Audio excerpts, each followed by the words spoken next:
Good afternoon, everybody. Welcome. I would like to start off by calling Chief Marilyn Slett and Gaagwiis forward to have some statements.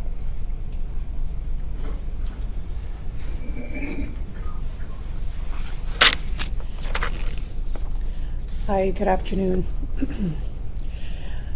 This morning, our coastal First Nations communities invited the Prime Minister here. We wanted to reiterate that anytime there is a discussion about our territories, that we need to be in the room, and that it is very important to us that the Prime Minister see our territories and understand our concerns. And that is why our leadership invited him to sit and meet with us directly. So today we heard directly from the Prime Minister that his government will seek our free, prior, and informed consent regarding any proposed projects in our territories, and that we will co-develop a transparent process moving forward. We are looking forward to partnering with the federal government to help facilitate projects in our territories that support sustainable economic development and marine protection. We also made our positions very clear and reiterated those positions around our stance regarding the oil pipeline, and that has not changed. Coastal First Nations, along with Lax Kw'alaams and the Haisla Nation, oppose any project that proposed to bring oil tankers to the North Coast. We reiterated that there is no technology that can clean up an oil spill at sea, and that it would take just one spill to destroy our way of life. We shared our reliance on a healthy and intact ocean, and our determination to protect the ocean and the ecosystem that we rely upon. And it's a reliance not just on coastal First Nations, but Canadians and British Columbians. The Hecate Strait is known as the fourth most dangerous body of water in the world, and experiences wildly unpredictable weather and extremely dangerous conditions. And we shared that, and we talked about that, our leadership behind us here, and our hereditary leadership. We had many people with us in the room to bring that message forward. The tanker ban is not partisan legislation. It is the result of 50 years of consultation and engagement with our coastal communities, and it is foundational to keeping our coast healthy and our economy strong. We all have aunts and uncles and grandparents that have been a part of different inquiries along the coast. I read, I reflect and I pick up the West Coast Oil Ports inquiry when the Andrew Thompson Commission was, in Namu, where we had some of our people there talking about why, we feel the way we feel about oil tankers on the coast, and why it's detrimental to our values and our way of life. One of our elders, had said he did his testimony all in the Heiltsuk language, and he was translated by Ed Newman, and he talked about the one oil spill would finish us. And we have not deviated from that position at all, and it really does carry forward the work that we do. We made it clear to the Prime Minister Carney that we would always support the oil tanker moratorium, and we called on him to support it, to protect and grow our sustainable economy that we have built on the North, Central, and Haida. And Gaagwiis will talk about some of the forward-looking discussions that we had concerning our nations and the work that we could do together.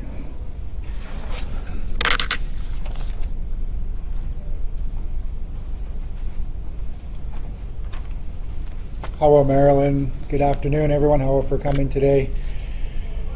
It was really important for us to share with the Prime Minister today that coastal First Nations are in support of sustainable economies and that our coastal economy is already an important economic driver in this area worth billions of dollars and is continuing to grow exponentially. So it was, really important that he accepted our invitation to come here in person, see us face to face, and recognize that we're not just talking about strategic trade corridors and global trade, but this is our home.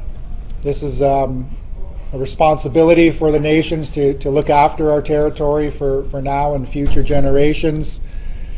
And our current livelihoods and many current livelihoods and sustenance and food security are what we're talking about here with what's currently already happening. And the good work that we've done together as nations with BC and Canada and building on these sustainable economies and protecting the thousands of jobs, hundreds of businesses, and the billions in economic value that have been generated thanks to those strategic investments in a conservation-led economy. Our coastal economy contributes over $3 billion a year and is growing, and that's what was important to us to share and continue to start to build a relationship with Prime Minister Carney and his government to expand on that. That economy employs up to 30% of the people on the North Coast.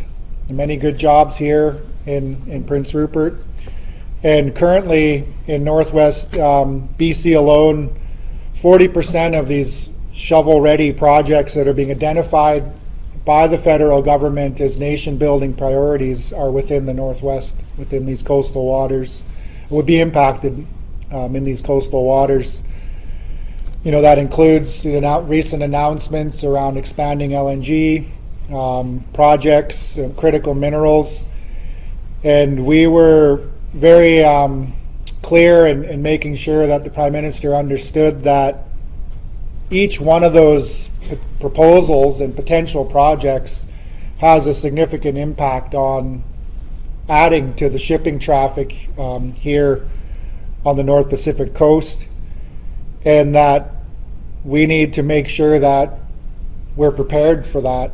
And that as each one of these projects goes through its process, that the impacts of shipping, the cumulative effects, coastal erosion, impacts on species and habitat, our communities, our culture is all factored into how we're analyzing this and investing and preparing for that increase in traffic. We are very clear that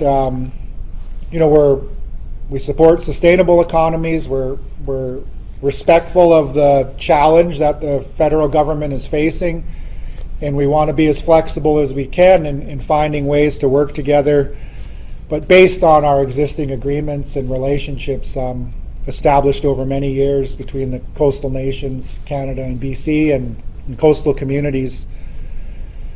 Our communities are, the reality is we are the ones that are impacted by this proposed increase in shipping and projects. So we're the first responders, and we need to be prepared for that. We have firsthand experience from the nation standing here today, responding to the sinking of the Queen of the North, to the Nathan E. Stewart, to close calls like the Simishir.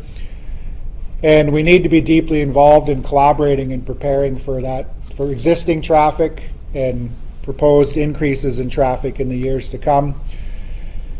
So our message was clear. We're not ready. The coast is not ready right now to respond to accidents and emergencies. It takes days to respond. We know the adverse conditions here of weather and tides. And there is an urgent need to prepare our coast for the projected 217% increase in shipping traffic, and make sure we equip our communities with the training, the equipment, the asset, the skills, and our ability to respond swiftly to make sure that people are safe and our ecosystems are safe. So we're happy that the federal government has recognized this situation and the need for increased marine capacity to address the growing impacts of shipping on our sensitive ecosystems and environments, again, our culture, our communities, and that we have shared priorities within our existing agreements in our Oceans Reconciliation Framework Agreement, in our Great Bear Sea Marine Protected Area agreements, and we're looking forward to the next steps in working together to fully implement those agreements and commitments that have been made, and they need to happen in a timely way. Questions? Thank you.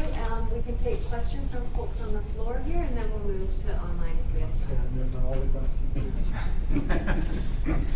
I have a question.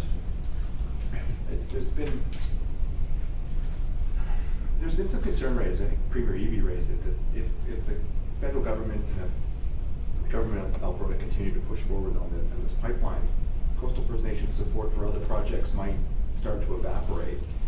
Has there been any thought of withholding support for projects if the federal government continues to push down a pipeline?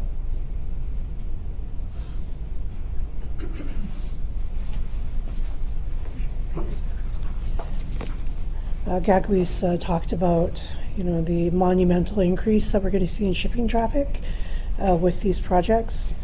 Right now, we're looking at 217% increase with transits topping over 1,000 trips a year. These are things that, we definitely have concern. It provides for cumulative damage and effects, on the seabed and on the ocean. We talked about, having a essential marine response capacity to deal with the increased risk and to safeguard the corridor to ensure safe and responsible low-impact shipping.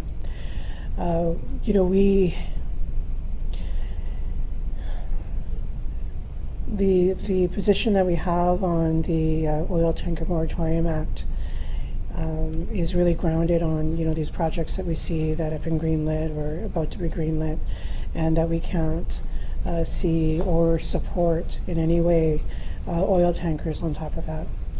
And we've committed to each other. We've committed to the work that we do to ensure that this is done in the safest, most responsible way. That's not something that we can see happening with oil. And, so we see that there's a lot of work ahead of us, with these projects being greenlit. And, there's a lot of work ahead of us to make sure that, what we say or what people, proponents say that, it's going to be safe, that it is, and the work that we do as Coastal First Nations, is a part of that work. Marilyn, Wolf Tepper, Canadian Press.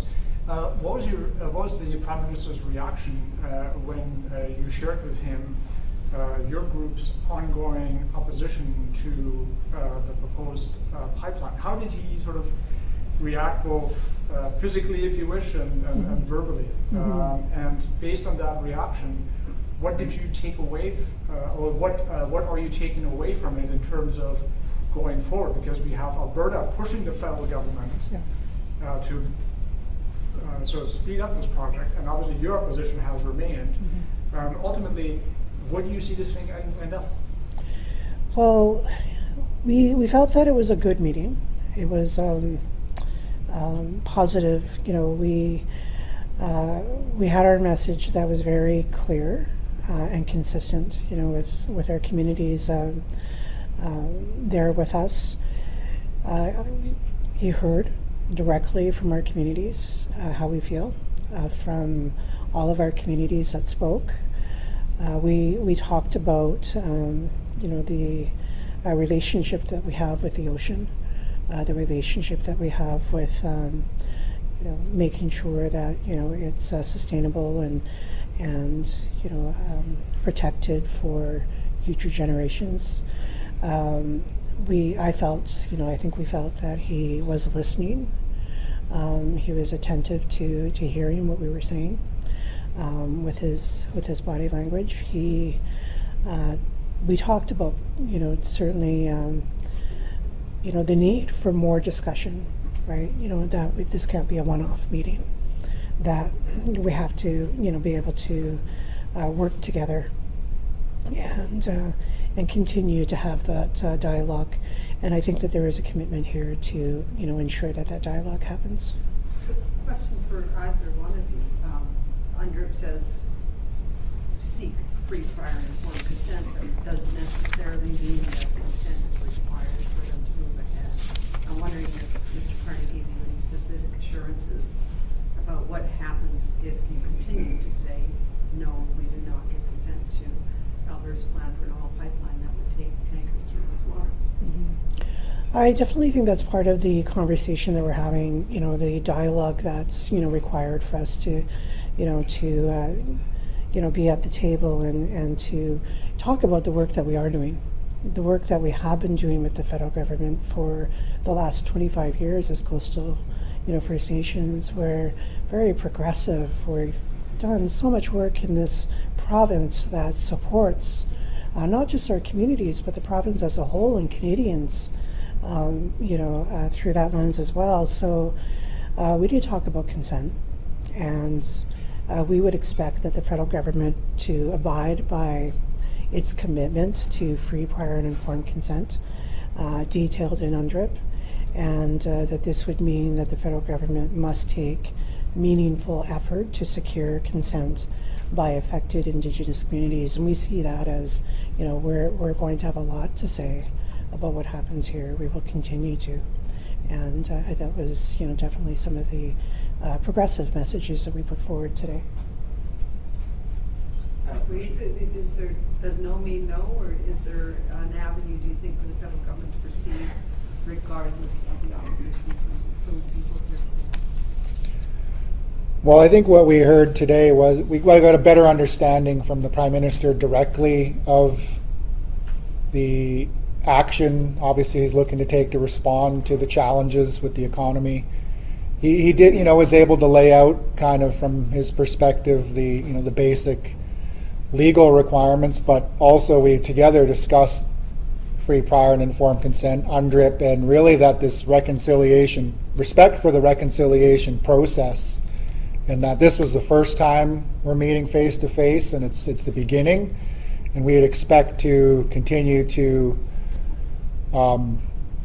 have that dialogue with each other throughout. For us, a no is a no. Like we don't, we are understanding, right, is there is no way to clean up a bitumen spill, and the risks are there, and that whatever process unfolds has to be factored into this bigger picture of existing traffic, these other proposed projects, and the combined risks of all of these things happening together in this area, in this fragile special ecosystem in our territories. And when you really look at the sustainable economies that currently exist, it is there's not room for adding oil tankers to this mix of already thriving coastal economies and the number of existing traffic and the proposed new projects.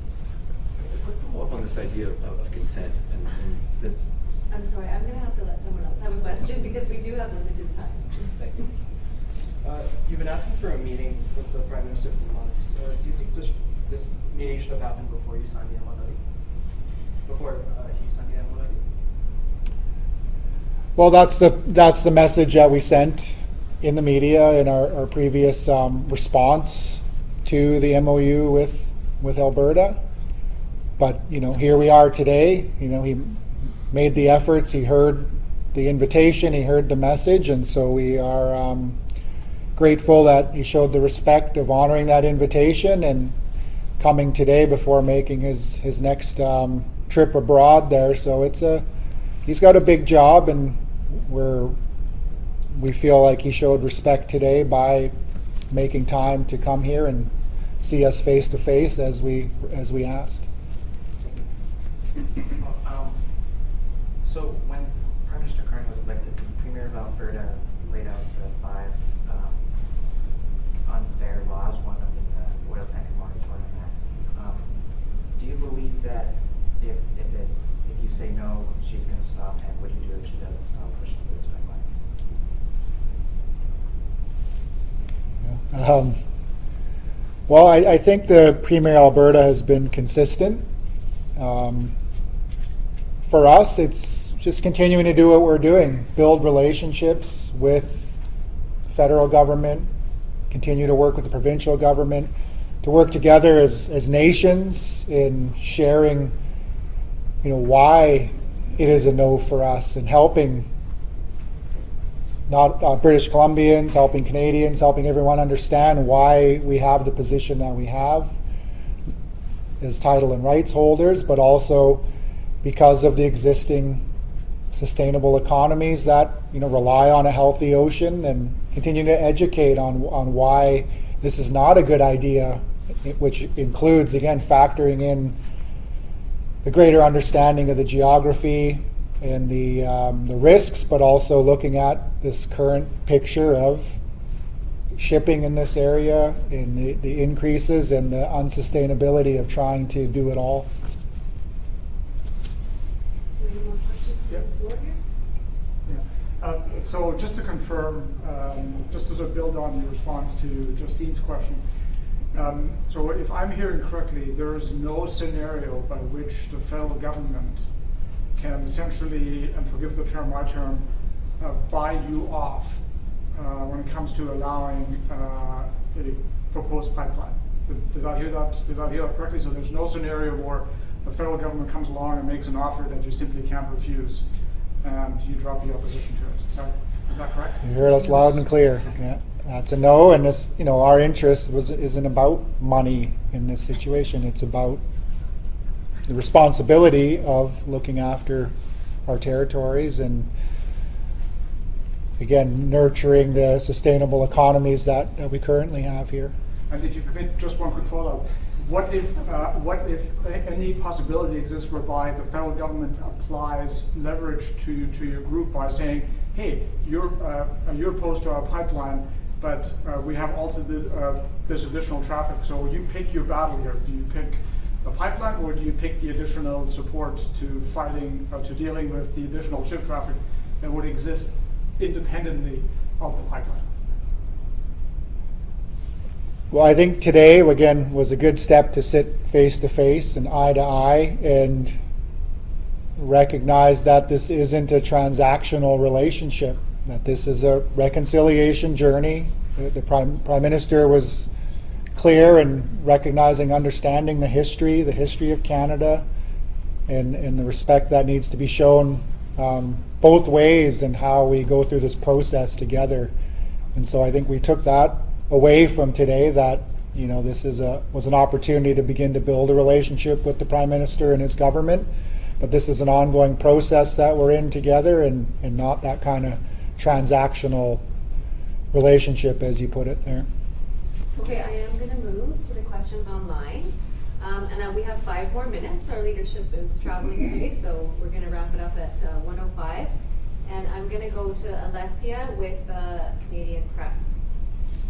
So you can unmute yourself. Hi, thanks. Yeah, can you hear me? Yes. Perfect. I'm wondering, did the Minister Hodgson apologize in person for the Zoom remarks he made back in the fall? And what contributions was he making to the meeting? Yes, Minister Hodgson did apologize this morning for the comments that he made about holding our meeting via Zoom and virtual, and we had one of our traditional leaders speak to the cultural context of what we would call a washing ceremony, and talked about the apology and the importance of not just being words, but also followed up by actions that we'll carry ourselves in a different way moving forward. His participation in the meeting was there to he listened.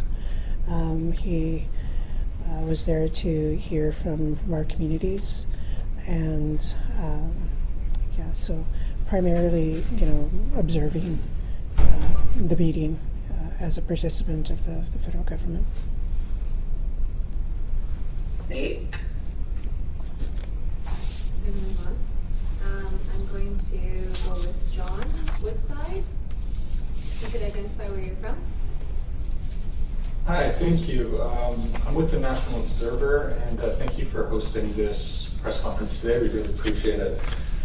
My question has to do with comments the Prime Minister made ahead of the meeting, where he spoke about having a dialogue today about both economic opportunities and the importance of marine conservation, or conservation broadly, I suppose.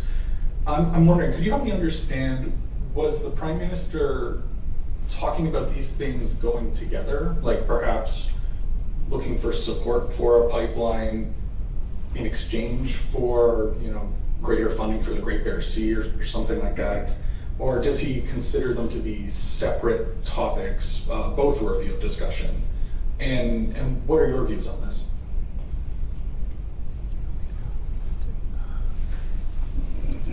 Thanks, John.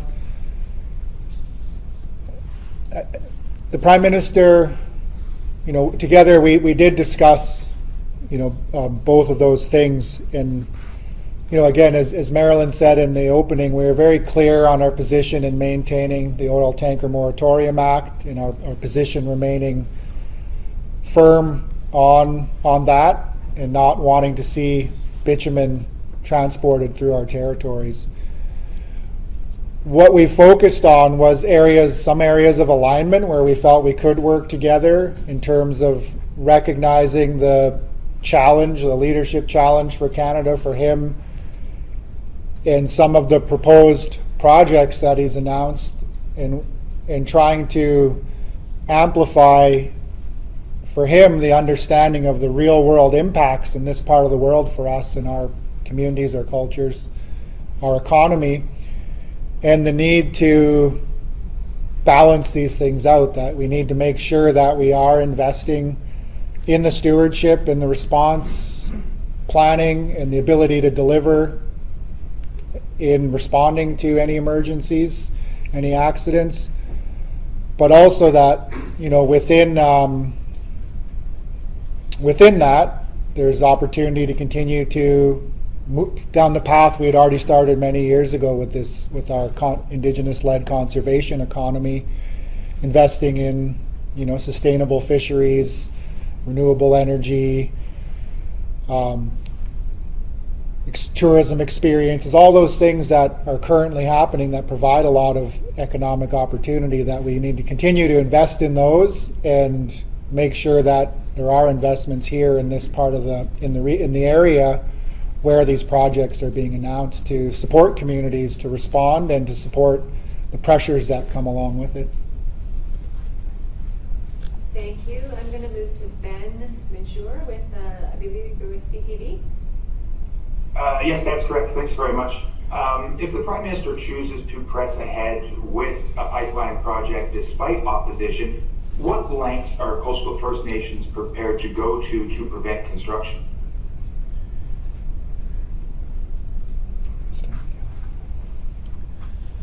Part of what we shared today was our communities and our nation's experience with processes that came before this.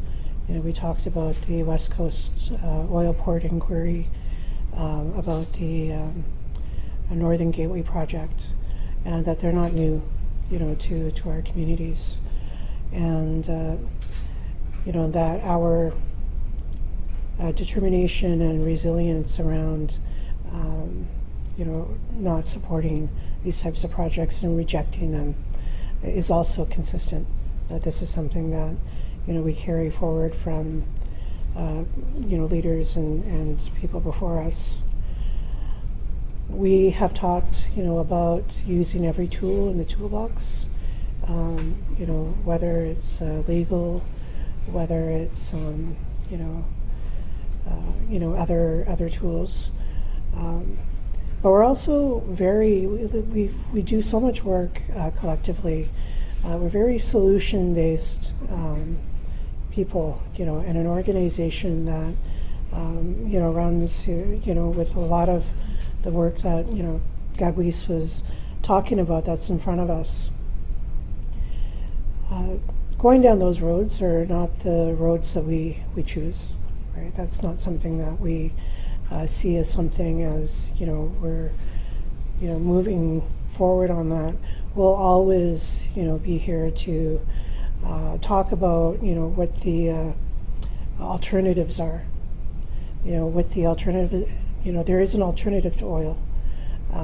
Maybe, the projects that, have been greenlit, they also cause concern, but they're also something that, we're able to sit down and talk about in terms of how we want to address our concerns going forward.